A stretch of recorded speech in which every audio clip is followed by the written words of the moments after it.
नमस्कार। और हम सबको ध्यान में है कि पिछले 28 से 30 नवंबर को उत्तराखंड के देवभूमि में उसकी राजधानी देहरादून के परेड ग्राउंड में अखिल भारतीय विद्यार्थी परिषद का 71st नेशनल कॉन्फ्रेंस बहुत ही अच्छे से संपन्न हुआ। एबीवीपी के 71st नेशनल कॉन्फ्रेंस का इनॉग्रेशन दुनिया भर के जाने माने साइंटिस्ट और इसरो के former chief professor S Somnath sir ने इनॉग्रेशन किया।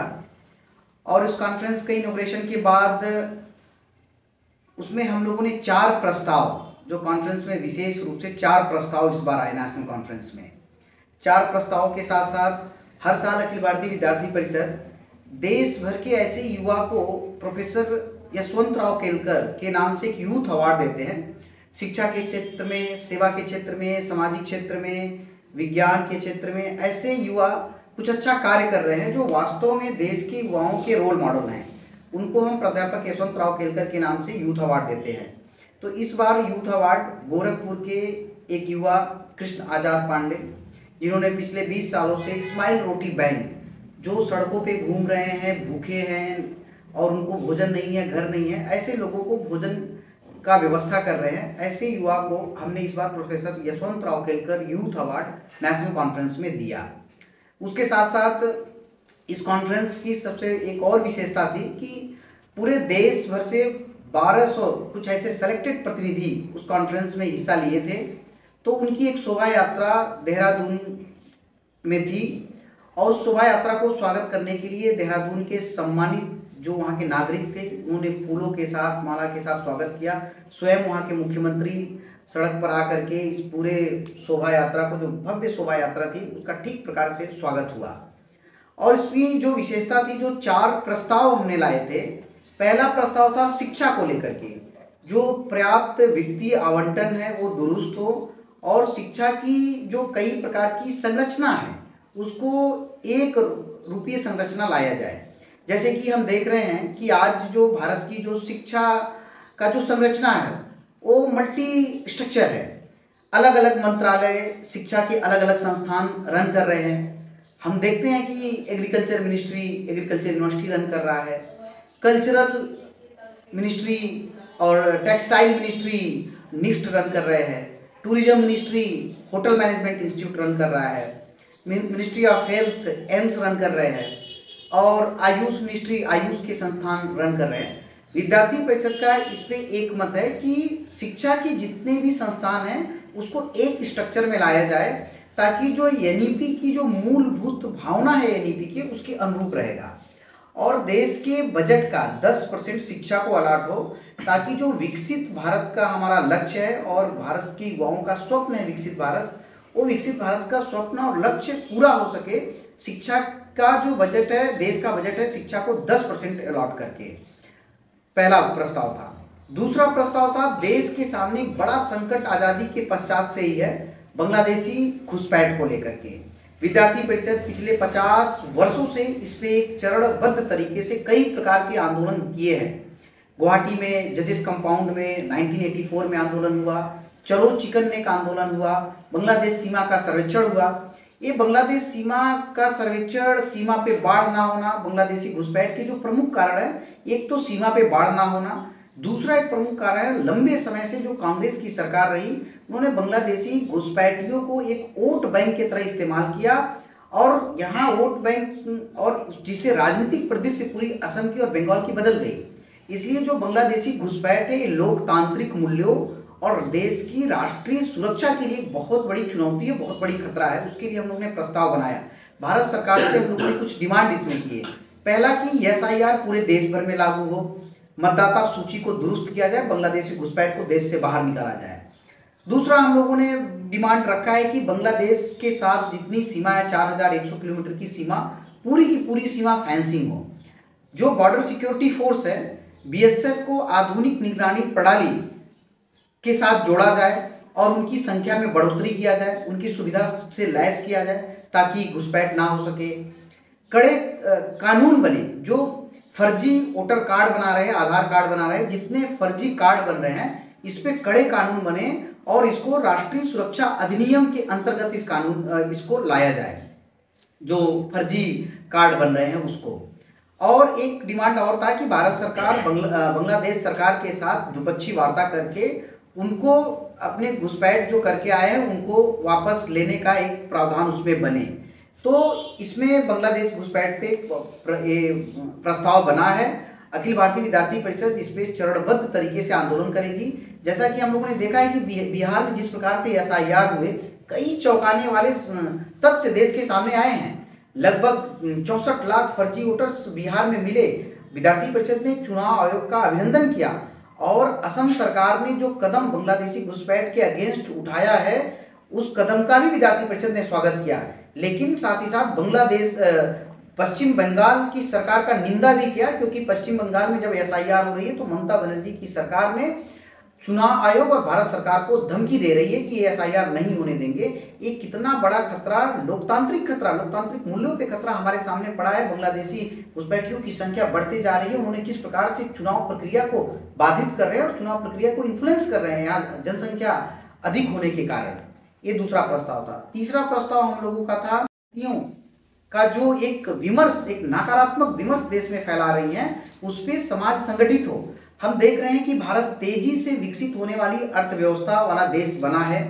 भारत स्टार्टअप में, भारत इंफ्रास्ट्रक्चर में, सभी क्षेत्रों में, शिक्षा के क्षेत्र में तेजी से बढ़ रहा भारत और अर्थव्यवस्था तेजी से बढ़ा। उसी समय में भारत में विभाजनकारी शक्तियां एक नकारात्मक विमर्श स्थापित कर रही हैं, चाहे भारत में जो स्थापित इंस्टीट्यूशन हो उसके अगेंस्ट में, चाहे चुनाव आयोग हो, चाहे उद्योग जगत हो, चाहे वो मीडिया हो, उनके बारे में एक नकारात्मक विमर्श अपोजिशन के लोग, नक्सली, माओवादी, अलगाववादी और जातिवादी शक्तियां एक प्रकार का विमर्श स्थापित कर रही हैं। तो समाज संगठित हो, उसके बारे में विद्यार्थी परिषद ने एक प्रस्ताव पारित किया है। एक प्रस्ताव और है बहुत ही महत्वपूर्ण। हिमालय क्षेत्र में जो तेजी से विकास कार्य हो रहे हैं, अनियंत्रित टूरिज्म का बढ़ना, एक वहाँ की जो भौगोलिक स्थिति है उस पर खतरा है। माने कि मानव जनित क्रियाकलापों के कारण से जो प्राकृतिक आपदा उत्पन्न हो रही है, बादलों का फटना हो, भूस्खलन हो, और अभी हम लोगों ने किस प्रकार से देखा है उत्तराखंड में, हिमाचल में किस प्रकार से आपदाएं पहाड़ी क्षेत्रों में आया है। तो विद्यार्थी परिषद का इस पे मत ये है कि वहाँ के जो स्थानीय नागरिक हैं उनके जनमानस का सम्मान करते हुए, स्थानीय भावनाओं का सम्मान करते हुए, स्थानीय लोक मतों का उसका सम्मान करते हुए विकास कार्य हो। विकास से विद्यार्थी परिषद को बिल्कुल उसमें विरोध नहीं है, विकास कार्य हो, लेकिन स्थानीय मान्यताओं को ध्यान में रखते हुए हो, और जो अनियंत्रित टूरिज्म का बढ़ना हो उस पर कुछ न कुछ सरकार इस पर कठोर कदम उठाए, ताकि जो इस प्रकार की जो डिजास्टर हो रहे हैं उसको रोका जाए। तो ये 4 प्रस्ताव विद्यार्थी परिषद के अधिवेशन में मुख्य रूप से पारित हुए। एक प्रस्ताव राष्ट्रीय कार्यकारी परिषद बैठक जो 27 नवंबर को था उसमें प्रस्ताव पारित हुआ।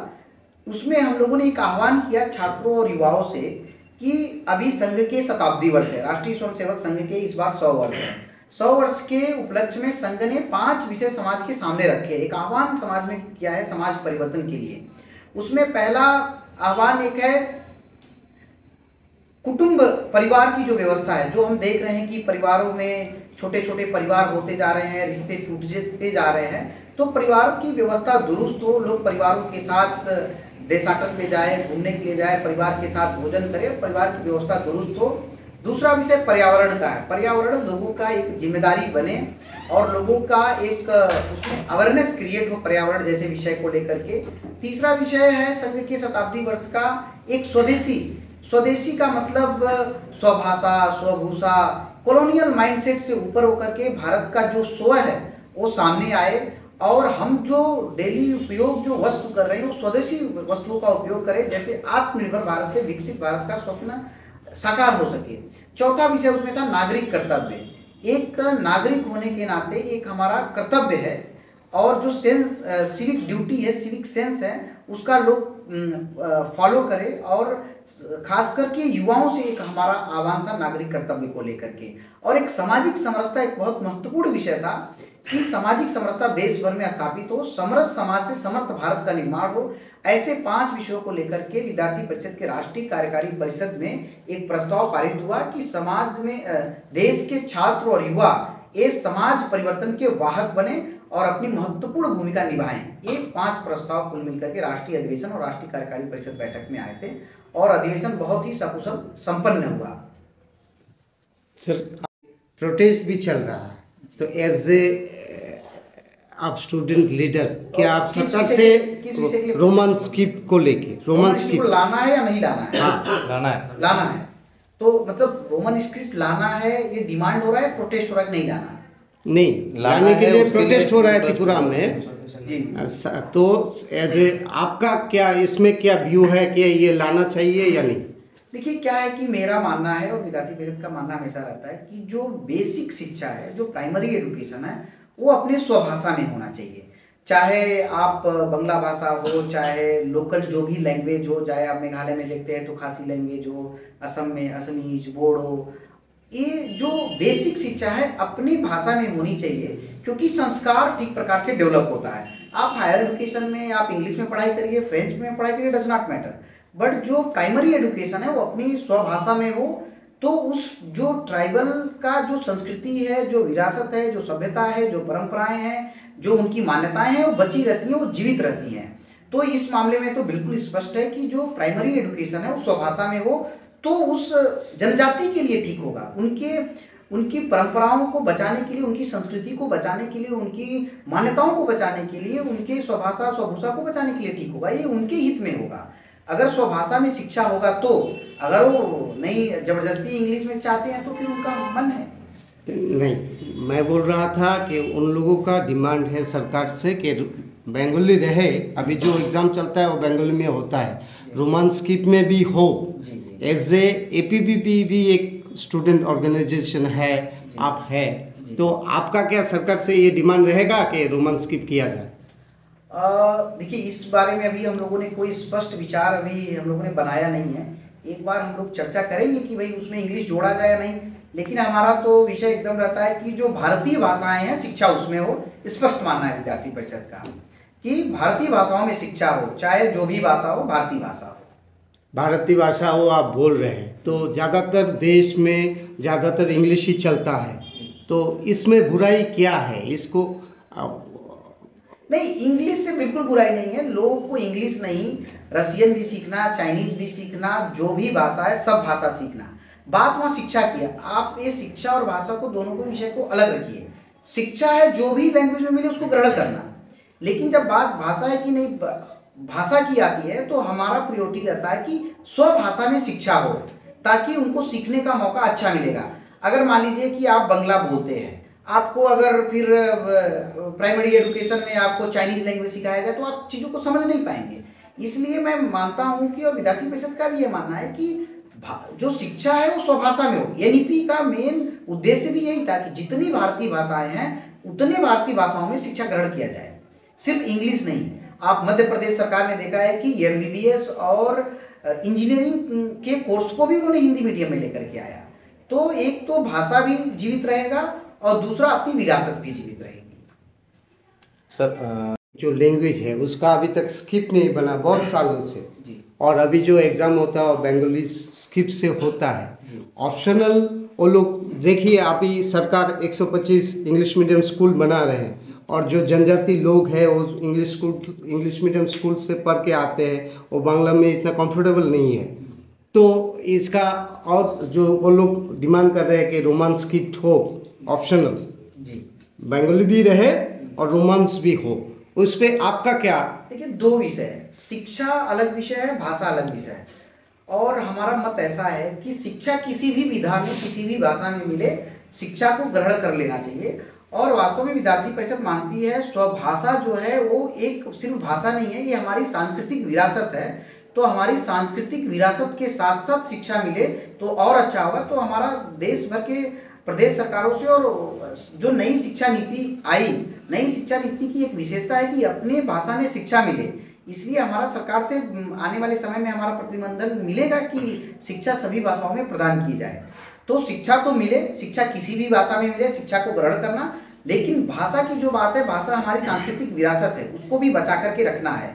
तो वो हमारी भाषा भी बचे, उसके बारे में भी सरकारों को सोचना चाहिए और विद्यार्थी परिषद उसके बारे में जरूर विचार विमर्श करेगी और सरकार से डिमांड कुछ करेगी इस बारे में। सर कर्मसूची लिया है और आगे ज़्यादा से ज़्यादा स्टूडेंट को इन्वॉल्व करने के लिए अभी में क्या परिकल्पना है? देखिए, विद्यार्थी परिषद दुनिया का सबसे बड़ा छात्र संगठन है। हमारी मेंबरशिप अभी around 7.6 million membership across the nation हुआ है। पूरे देश के जो जनरेशन जेड है, जो दुनिया भर में विख्यात है जेन जी के नाम से, वो हमको स्वीकार कर रहे हैं। आप देश भर के छात्र संघों में जाएंगे, असम विश्वविद्यालय से लेकर के आप पंजाब यूनिवर्सिटी देखिए, गुवाहाटी यूनिवर्सिटी देखिए, दिल्ली यूनिवर्सिटी देखिए, पटना यूनिवर्सिटी देखिए, हैदराबाद यूनिवर्सिटी देखिए, गढ़वाल यूनिवर्सिटी देखिए, पूरे देश के छात्र संघों में विद्यार्थी परिषद की प्रचंड जीत मिली है। इससे स्पष्ट होता है कि विद्यार्थी परिषद को देश का जो जनरेशन जेड है वो स्वीकार करना पसंद करा। जनरेशन जेड जो है वो राष्ट्रवाद के रास्ते पे चल रहा है। रही बात त्रिपुरा की, तो विद्यार्थी परिषद त्रिपुरा ने कई प्रकार की इनिशिएटिव छात्रों को जोड़ने के लिए करते हैं। हर साल हमारी सदस्यता होती है, इस बार भी सदस्यता अराउंड 1 लाख तक सदस्यता त्रिपुरा में हुई है। एक बड़ी सदस्यता, अच्छी मात्रा में सदस्यता त्रिपुरा में हुई है। आने वाले समय में कई प्रकार की इनिशिएटिव, चाहे सील इनिशिएटिव हो, चाहे जनरल नॉलेज टेस्ट हो, चाहे छात्रों को सम्मान करना हो, चाहे कल्चरल एक्टिविटीज के साथ जोड़ना हो, चाहे खेल के साथ जोड़ना हो, चाहे सेवा के साथ जोड़ना हो, सभी प्रकार के प्लेटफॉर्म विद्यार्थी परिषद छात्रों को प्रोवाइड करती है। हम बोलते हैं if you have a theme, अगर आपके पास समाज में, राष्ट्र में कुछ अच्छा करने का थीम है तो वी हैव ए टीम, विद्यार्थी परिषद के पास टीम है। तो विद्यार्थी परिषद छात्रों को एक प्लेटफॉर्म प्रोवाइड करने के लिए कार्य कर रही है। और त्रिपुरा में भी कई प्रकार की इनिशिएटिव कॉलेज कैंपस में, यूनिवर्सिटीज में, हायर सेकेंडरी स्कूल में चल रहे हैं। तो छात्र जुड़ भी रहे हैं, बहुत अच्छा रिस्पांस है पूरे देश भर में। साल से सरकार में जो है जी, तो आपको क्या लगता है इंटेलिजेंस और जो फौज डिफेंस के लोग हैं वो इसे ये नहीं पता चलता है कि वो लोग फेल्यूर है कि जो घुसपैठिया है वो घुस रहे हैं भारत के अंदर? क्या लगता है आपको? और इसको और भी दुरुस्त करना पड़ेगा। बिल्कुल, पिछले 10 वर्षों में सरकार ने, भारत सरकार ने और पूर्वोत्तर भारत के सभी राज्यों ने एक अच्छा कदम घुसपैठियों को रोकने के लिए उठाया है। चाहे आप पिछले कई सालों से असम सरकार ने लगभग 1,27,000 बीघा अवैध कब्जा जो घुसपैठियों ने करके रखा था उससे मुक्ति कराई, और कितने घुसपैठियों को उन्होंने जो अलग अलग जगह पे अवैध कब्जा बना करके रखे थे वहां से खदेड़ने का काम असम सरकार ने किया है। और कई सरकारों ने अच्छे कदम उस पर उठाए हैं। लेकिन हमारा मानना क्या है कि बांग्लादेश के साथ जो सीमा है उस पर बाढ़ और बीएसएफ की जो फोर्स है उसकी संख्या में वृद्धि हो और आधुनिक जो प्रणाली दुनिया भर में चल रही है उसको लाया जाए। और सरकार ने एसआईआर लाया। एसआईआर पहले भी होता था, लेकिन इस बार जिस प्रकार से एक प्रभावी तरीके से एसआईआर सरकार ने लाया, ये वास्तव में चुनाव आयोग का अभिनंदन मैं करता हूं। और विद्यार्थी परिषद हमें का डिमांड है कि पूरे देश में एसआईआर हो। तो सरकारों ने कदम उठाए हैं, लेकिन पिछले 50 वर्षों में जो घुसपैठ हो गया, जिससे जनसांख्यिकी का जो असंतुलन हुआ, उसका स्वरूप हमारे सामने दिखाई दे रहा है। अभी सरकारों ने कदम उठा रहे हैं। हमारा डिमांड है कि और कठोर कदम इस पे उठाया जाए और डिटेक्ट, डिलीट और डिपोर्ट की नीति अपनाई जाए। सर, मुद्दे पे त्रिपुरा में अभी देखा गया है सरकार ने 125 इंग्लिश मीडियम स्कूल बनाया है तो एजुकेशन को और भी बेहतर करने के लिए। तो एज ए स्टूडेंट लीडर आप क्या बोलना चाहें? नहीं, बिल्कुल एनईपी के अंदर ये प्रावधान है और सरकार का ये वास्तव में अच्छा कदम है कि त्रिपुरा के छात्रों को एक अच्छे अनुकूल वातावरण शिक्षा के लिए मिले। तो बहुत अच्छा कदम सरकार का है। 125 स्कूल बना रही है। हमारा तो डिमांड है कि सभी ग्राम पंचायत स्तर तक अच्छे स्कूल हो। विद्यार्थी परिषद का आंदोलन ही रहा है कि सस्ती शिक्षा, सुलभ शिक्षा और सबको शिक्षा मिले। विद्यार्थी परिषद ने बड़े बड़े आंदोलन इस पे किए हैं, तो बहुत अच्छा कदम सरकार का है। और दूसरे बंद भी हो रहे हैं टीचर के कमी के कारण। एज ए स्टूडेंट लीडर आप क्या बोलना चाहें? नहीं, ये कई प्रदेशों में एक चैलेंज आ रहा है। सरकारी स्कूलों में शिक्षक न होने के कारण सरकारों ने उसको बंद करने का निर्णय लिया है, लेकिन विद्यार्थी परिषद उस सरकार के इस फैसले के हमेशा विरोध में रही है। चाहे मेघालय हो, चाहे कर्नाटक में हो, विद्यार्थी परिषद ने सरकारी स्कूल सिर्फ शिक्षा का केंद्र नहीं है, सरकारी स्कूल उस ग्राम का एक बड़ा केंद्र है, सामुदायिक केंद्र होता है। वहाँ कई प्रकार की गतिविधियाँ चलती हैं, कई प्रकार के एक्टिविटीज उसमें चलते हैं। इसलिए विद्यार्थी परिषद का हमेशा से विरोध रहा है कि सरकारी स्कूल को बंद ना किया जाए, उसकी गुणवत्ता को सुधार किया जाए, उन पे टीचर की नियुक्ति हो और उसमें पठन पाठन की सामग्री को उपलब्ध कराया जाए, ताकि शिक्षा की गुणवत्ता के साथ साथ सबको शिक्षा मिले, जो बेसिक फंडामेंटल राइट्स है भारत के नागरिकों का। ये हमारा इस पे सरकार का विरोध है, चाहे त्रिपुरा की सरकार हो, चाहे कर्नाटक की सरकार हो। सर दूसरी